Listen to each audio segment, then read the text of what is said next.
Hello and welcome to the lecture series on automobile engineering.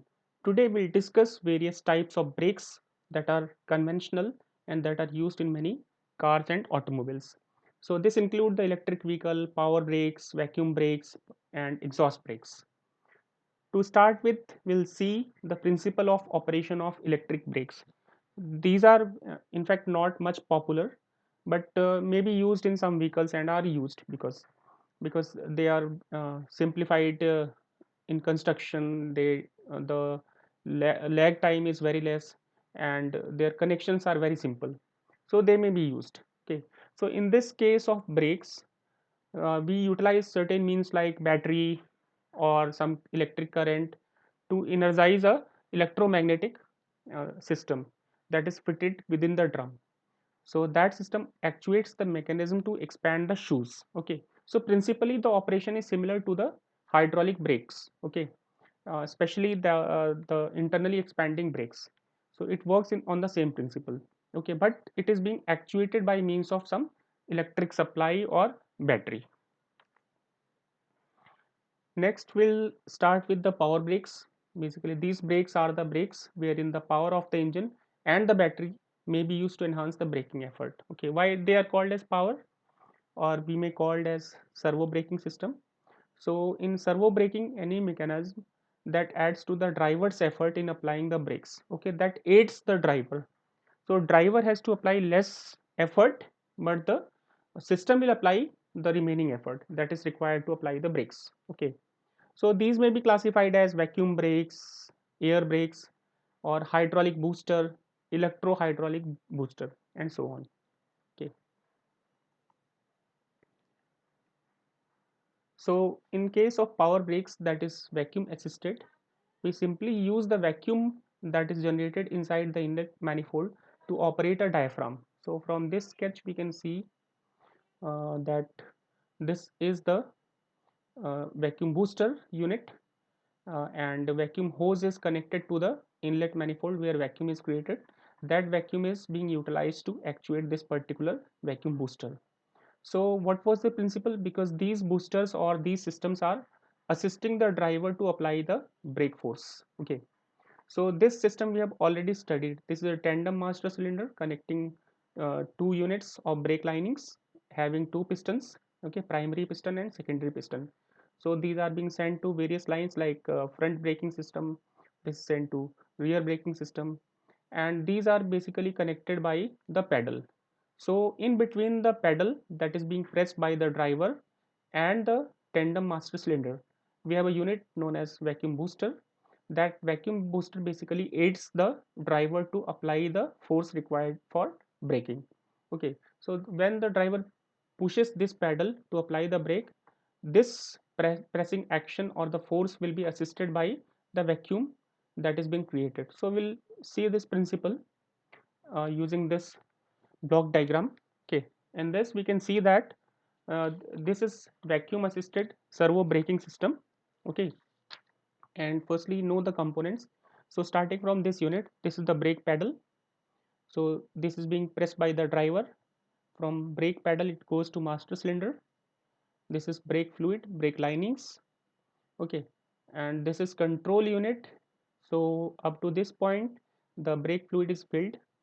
So this control unit has two valves, upper valve and lower valve, and this is the valve seating. Here it is seated over the valve. Okay, this is an opening like this. This is another opening. So upper valve and lower valve. So regarding this control unit, we can see that the upper valve is connecting the atmosphere with the upper portion, and at the bottom of which is the vacuum basically. Okay, so where this vacuum comes? So there is a vacuum reservoir in which the vacuum is created. This is being connected with the control unit at the lower end, and this vacuum is also connected with the system that is known as servo cylinder.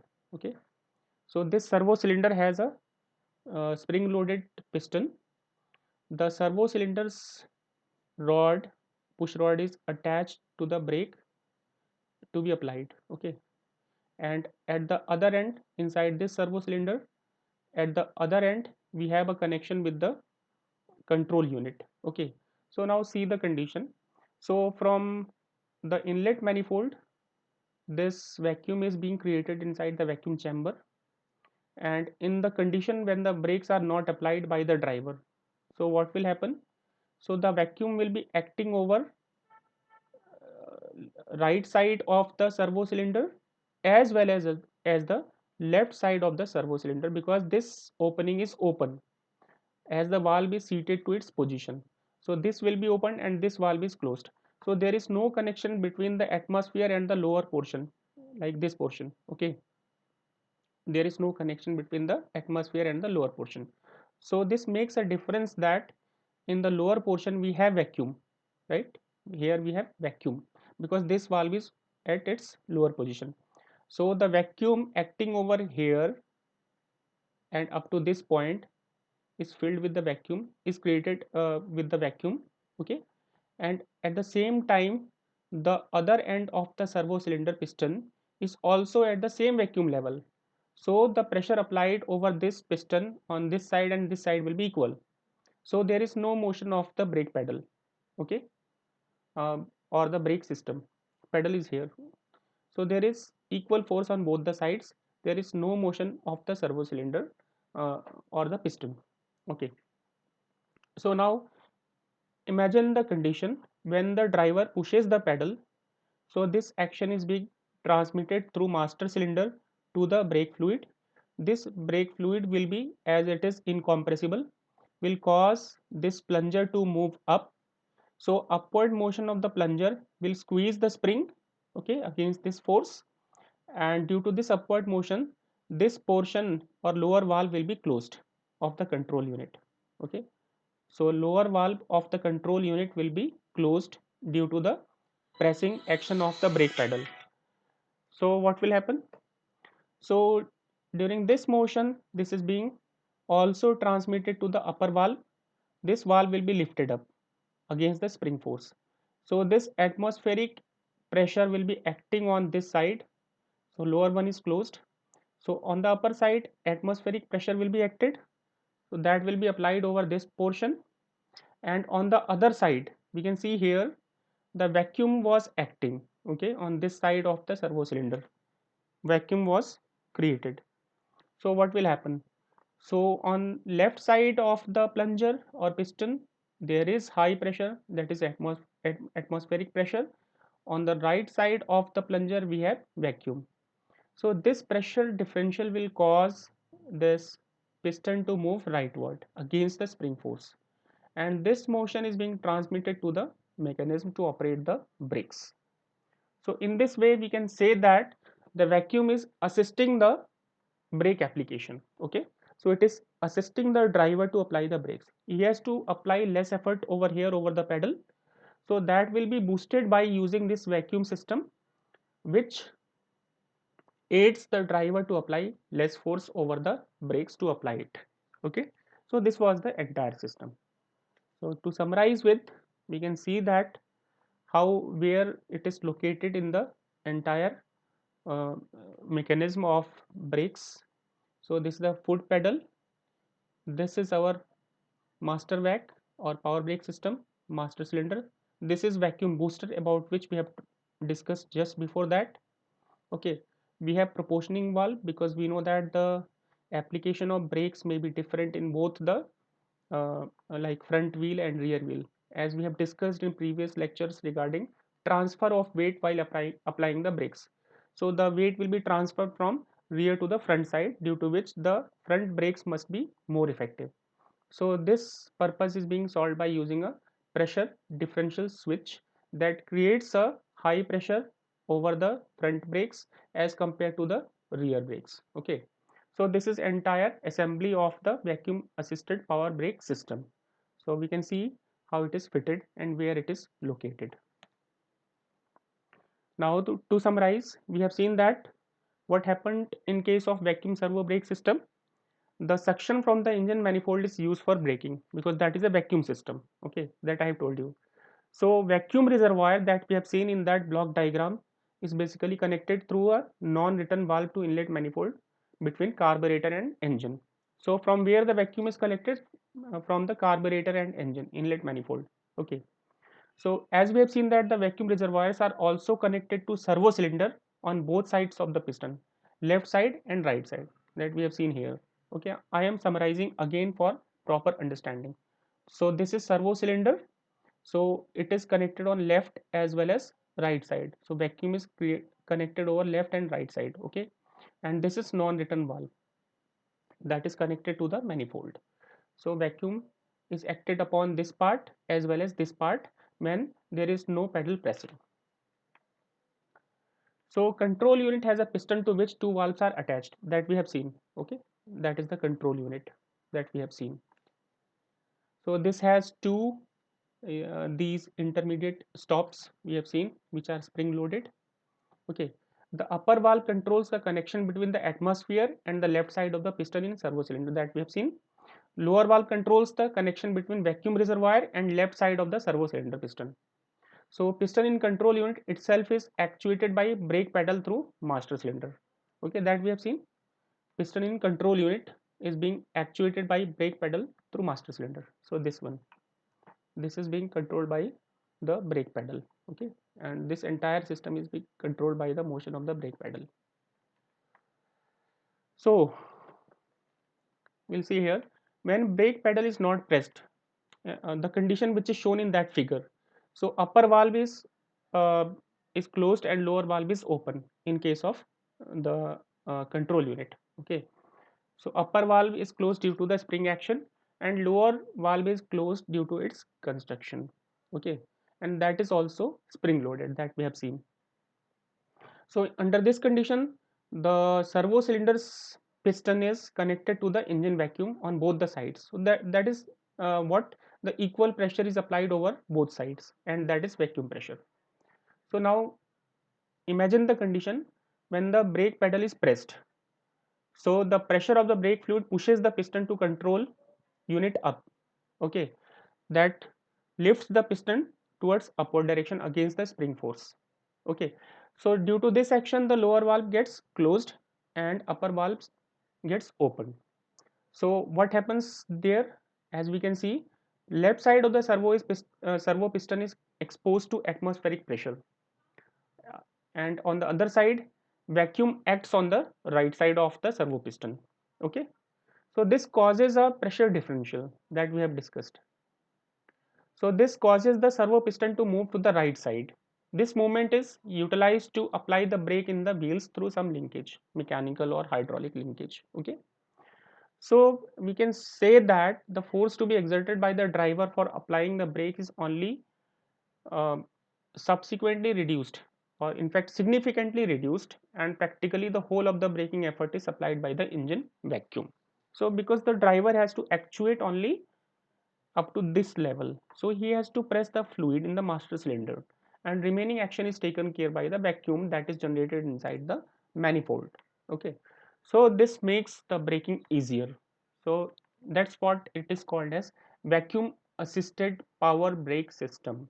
Okay, so entire effort is not to be applied by the driver but by the vacuum system, and that vacuum is readily available in the engine. So engine's vacuum is utilized to apply the brakes in more effective way and with less effort. Okay, now we'll discuss about other types of brakes which are also comes under power brakes, and these brakes are called air brakes. Okay, so to start with, we'll first see the components in this block diagram. So the compressed outside air is available here through air filter. It is being sent to the compressor where it is being compressed. There is an unloader valve. The function of this valve is to maintain or retain the pressure. Okay, when sufficient pressure is being generated inside this compressor by the compressor, then it will supply it to the reservoir. Okay, unloader valve will open and supply this air to the reservoir, and when this reservoir is provided with sufficient pressure, this unloader valve will get a backflow, and that will cut the supply of the air from the compressor to the reservoir. Okay, so this compressed air at high pressure, say 9 kilopascal, 10 kilopascal, is being saved in the, or is being reserved in the reservoir, and this compressed air is used to actuate other accessories, and also the brakes. So the part which is used to operate the brake valve will be applying the brakes on front and rear wheels. So these are brake chambers which are operated pneumatically. Okay, so this reservoir with high pressure air supplies it to the brake chamber, and in brake chamber the pressure is being applied. So this is regarding the air brake construction part. Okay, so we have seen that the operation of this air brake is similar to the hydraulic brake, but in that case we use compressed air, okay, instead of hydraulic fluid that is acted over a certain pressure. So we have seen that the compressor takes air from the atmosphere through using a filter, so that the clean air is being supplied to the compressor, okay, and that compressed air is sent to the reservoir through the unloader valve that we have seen in the block diagram. That unloader valve is actuated at predetermined reservoir pressure. Say if 900 kilopascal pressure is maintained, then only it will open and allow the air to go inside the reservoir and relieves the compression of load. Okay, from the reservoir, the air that we have seen, air goes to various accessories, air also goes to the wheel unit. Okay, so the control of brake valve is with the driver, who can control the intensity of braking according to the requirements. So when the brakes are applied, the air pressure in the reservoir decreases. Okay, because the air is being used for the braking application. So when the pressure in the reservoir drops below 700 kilopascal, the governor used in that system again cut in the compressor to raise the system pressure. It will start the compressor. In case when the pressure falls below 400 kilopascal, a warning in the form of buzzer is sounded inside the driver's cabin. So to warn that the air pressure is has fallen below a certain specified limit. So check what is the fault inside the system. So that warns the driver. So in that case we used to use unloader valves. Okay. So here we can see that this is the front view which is in full section of the unloader valve. This is top view in full section of the unloader valve. So we have various sub components like washer, spring seat, pressure setting spring. We have a follower, we have a diaphragm, fabric shim, governor plunger, okay, air passage to unloader, this is a passage, exhaust valve seat, okay, inlet valve seat, this is inlet exhaust valve, this is valve guide in which valve will be moving, exhaust nut, governor, exhaust diaphragm, there is a diaphragm here. In top view also we can see various sub components like air passage to unloader, this is a passage to unloader, governor plunger, unloader plunger, okay, air passage to governor, then valve seating, unloader valve, then body of the unloader valve, and unloader exhaust diaphragm, then non-return valve assembly, filter element. Okay, so these are the basic components of the unloader valve. So now we'll understand the importance of unloader valve. So as I have told you that the unloader valve is in the air braking system. It basically serves to regulate the line pressure. Okay, it regulates the line pressure. So it is fitted just after the compressor and before the receiver to regulate the line pressure.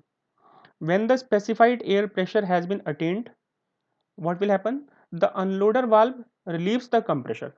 Okay, compressor, because that will be building a pressure. When that will be supplied to the reservoir, the compressor will be relieved. Okay, similarly when the line pressure decreases below the specified limit, then it again connects with the compressor and compressor starts working. So it consists mainly of a governor valve that we have seen here, unloader plunger, and a non-return valve. We have seen the basic components of the unloader valve here. So what happens as the reservoir pressure increases? Okay, here we can see with an increase in reservoir pressure, pressure also builds up in the hollow plunger, and at the end of which is sealed by the spring loaded inlet exhaust valve that we have seen in the case of unloader valve. Okay, so with that rise in pressure, what happens? the diaphragm assembly that we have seen here and here, this diaphragm assembly, this basically lifts against the spring force. Okay, so springs are fitted over here, so this ball, this is lifted up with high pressure against the spring force. So when the preset compressor cutout point is reached, whatever we have set as a cutout point, the inlet exhaust valve closes the exhaust passage. So this valve closes the exhaust passage. Okay, this is the inlet exhaust valve that is fitted over here. So air pressure also acts at the same time upward on the underside of the governor plunger. So this is the governor plunger. So air pressure also acts upward on the underside of the governor plunger. Okay, upward direction and on the governor plunger. So what happens? This opens the inlet valve fully. Okay, so this action opens the valve fully. Okay, this action of the governor plunger. So this fully opening the inlet valve, when air pressure moves the unloader plunger against the force of its spring and unseats the unloader valve, allowing air from the compressor to pass through the exhaust check valve. Okay, so consequently, on decrease of air pressure to the compressor cut-in point, so what happens if the pressure decreases?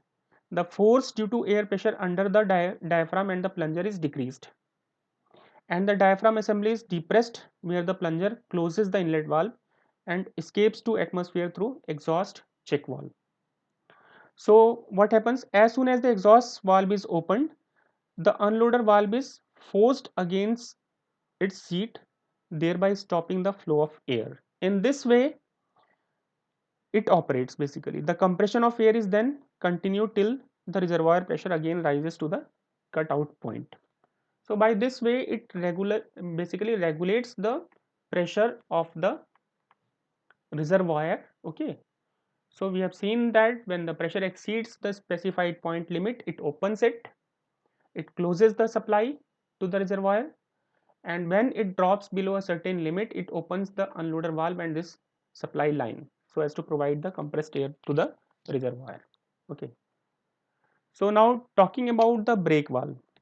Okay, so this basically brake valve controls the intensity of the braking in air pressure system.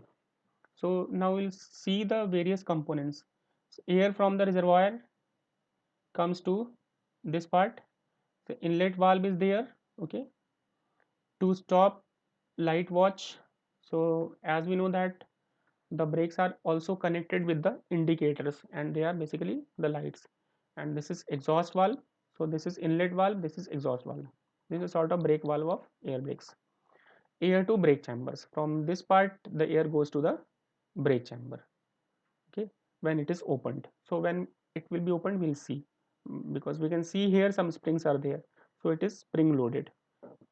Then piston return springs are there, so there is a bleed hole, so this is graduating spring, exhaust port, piston is there, this is a piston, and this piston spring is fitted over here. So applied force through linkage, force is being applied over this portion, so this compresses the piston, this compresses the spring, graduating spring, and the piston moves. Okay, and this motion will be transmitted to the inlet valve and exhaust valve. So to understand the operation, we can see from that this system consists of spring loaded hollow piston. So this piston is hollow in nature and that is spring loaded with inlet and exhaust valves. Okay, so we can see here exhaust valve and inlet valve. Okay, so compressed air from the reservoir enters the brake valve through the inlet valve and goes to the stop light switch. From this portion it goes to this direction and this direction. Okay, so one side and to the brake chamber at the other side, like this air is being supplied on both the ends when it is open. So brake valve is operated either by a foot pedal or by push rod. Okay, this being operated by push rod or foot pedal. So we may use suitable linkage, okay, to using a master cylinder to apply this particular um, uh, force that is required to operate this particular system. So when the driver presses the brake pedal to apply brakes, the force is transmitted through the linkage to the brake valve. Okay, this force is transmitted to the brake valve. So this piston will come down due to this application of force, and graduated spring will be compressed. Okay, so with this downward movement of the piston, the exhaust valve basically closes. This valve will get closed and the inlet valve will be open, and compressed air from the reservoir goes to the brake chambers and to the brake indicators that I have told you. So when the brakes are applied, the compressed air also enters the chamber under the piston through the bleeder hole. Okay, so while applying the brakes, so we can locate, this is the bleeder hole. So when we apply the brakes, the compressed air also enters the chamber under the piston.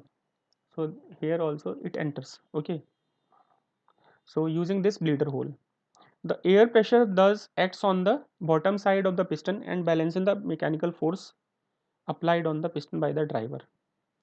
So at the bottom of the piston, here also this air pressure is acted, and this balances the location of the piston. If the air pressure exceeds the mechanical force, piston is lifted up. So if this pressure is at higher pressure, if this air is at higher pressure, so this will dominate this particular force that is being applied using some linkage. Okay, so this will lift it up. Okay, this will lift up. Okay, so the exhaust valve opens and the air escapes through the exhaust valve till the pressure on the two sides of the piston is balanced. So that should be balanced. The piston must be balanced by applying suitable pressure. So the exhaust valve is closed in this position. If the driver now wants to increase the braking intensity, he will have to press the brake pedal further, thus applying more mechanical force on the piston. So this will cause the piston to move down, opening the inlet valve more and admitting more air under pressure, achieving a position of new balance.